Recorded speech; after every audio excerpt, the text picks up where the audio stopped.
As पाकर ये भय शुरू हो जाता है,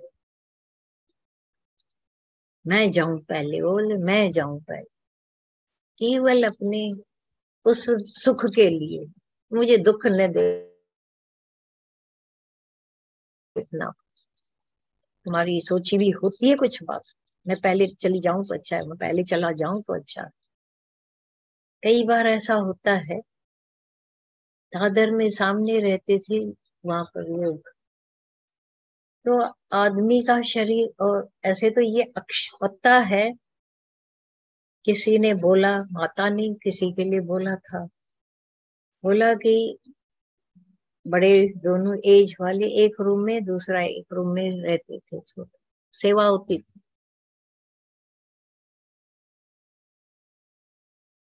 मर्द का शरीर शांत हो गया, औरत को पता नहीं चला, और झट औरत का भी उसी दिन शरीर शांत हो गया। न उसका उसको पता चला, न उसका उसको। जिन्होंने बड़ी बड़ी पूजाएं करते थे, मैं उसके पहले जाऊं, मैं उसके पहले जाऊं, होना है तो ऐसे भी हो गए, सेम डे दोनों का, और पता नहीं चला। दोनों को किसी के मौत का कोई भय नहीं रहा, चिंता नहीं। और अठसठे इतने बड़े बड़े बांधते हैं, ऐसा न होवे मेरे साथ, वैसा न होवे। अरे मौत की चिंता छोड़कर अमर आत्मा की पीछे पड़ो। मैं सुख रूप आत्मा हूँ, आनंद मैं हूँ, तो मुझे कोई तलवार नहीं जो काट सकती है, मौत मार नहीं सकती है, इसलिए मरने की चिंता ही छोड़ दूंगी। अब अमर आत्मा जो हूँ मैं, आनंद कंद। शुरू में जब छोटेपन में सब पढ़ते, आनंद कंद भगवान मुरारी, ऐसे वैसे बड़े बड़े शब्द हवा पैदा कर देते, भगवान कमल नयन, ये वो, पता नहीं कितनी बड़ी बड़ी बातें होते थे। आकाश अर्थ परमात्मा, ये दादा भगवान ने आकाश को भी नीचे उतारा, आनंद भी भीतर घुसा दिया, सब कुछ घट में दिखा दिया सबके। है वो फेथ, खाली फेथ नहीं आता है, वो आ जाए तो बेड़ा पार। दादा भगवान जिंदगी से, दुनिया से होके गए, किसी ने विश्वास नहीं किया तो धक्के खाते रहे। फिर गीता भगवान आए धरती पर, बहुतों ने कैसे कैसे करके लिया, फिर धक्के खाते। माता का संग किया पर पूरा संग नहीं किया, धक्के खाके फिर अवतार आते हैं, चले जाते हैं। और जिनको ये कैचिंग पावर होता है, वो उनके संग मिलकर ले लेते, नहीं तो ऐसे ही चला जाता है समय। गंवा के हम सुधरते नहीं है, सीखते नहीं।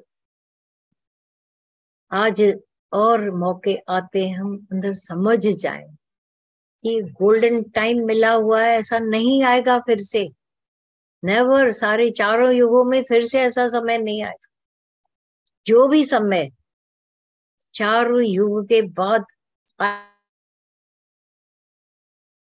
आए ना आए, जो हम एक झांसे में अपने आप को रखते थे, मैं योग भ्रष्ट होकर योग युक्त होंगे, ऐसा वेला फिर से नहीं आए।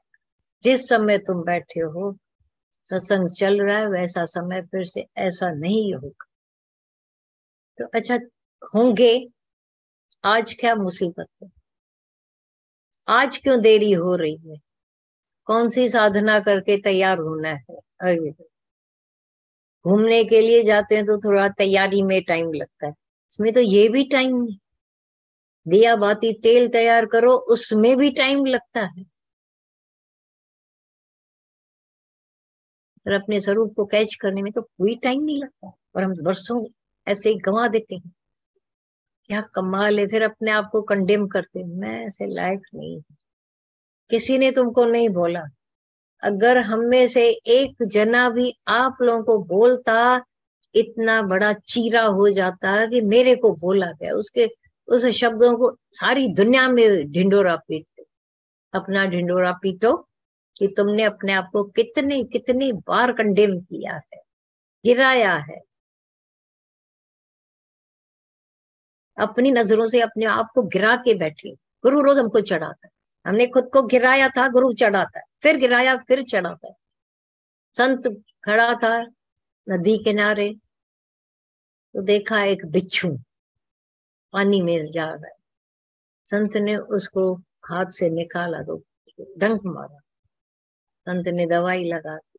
दूसरी बार गया, निकाला। बार बार बिच्छू जाए। एक तीसरा आदमी दूसरा खड़ा था, बोले समझते नहीं हो क्या तुम? बार बार तुमको डंक मार रहा है, उसको क्यों कर रहे हो? क्यों निकाल रहे हो? क्यों डंक खा रहे हो? बोला इतने छोटे बिच्छू का जो नेचर है, स्वभाव है, वो डंक मारना। वो अपने स्वभाव से नहीं टलता है, तो मैं संत होकर करुणा के स्वभाव से क्यों टलूं? मेरा स्वभाव है करुणा कर। इसको कोशिश कर रहा हूं, बचाऊं बचाऊं। कोई जो संत अपनी करुणा से कभी बाज नहीं आते, छोड़ते नहीं। बोला छोड़ के तो देखो।